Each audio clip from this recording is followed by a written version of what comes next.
My name is Chris Eubanks. I'm a professional tennis player from Atlanta, Georgia, born and raised. I started tennis at the age of 2. From the time that I could walk and run, my dad put a tennis racket in my hand, and it's been my earliest memories have always been on a tennis court. It's a sport that I fell in love with at a very young age.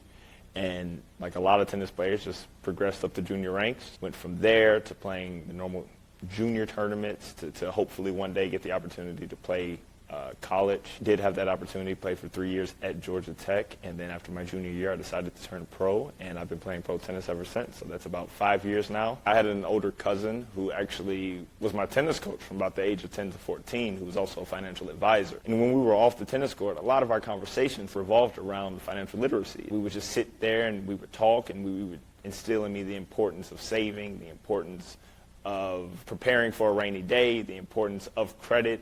And I think all of those things subconsciously, as I got older, I understood at a very young age that they were extremely important. I think I valued them a lot more than maybe some of my peers. Probably the biggest thing that continues to ring true about those conversations we had is that be cautious. Don't spend beyond your means. Always make sure you have that rainy day fund. Always make sure that you're prepared for worst case scenario. When I proceed out of tennis, that is still going to be on the forefront of my mind in terms of making sure that I'm prepared for whatever the case may be.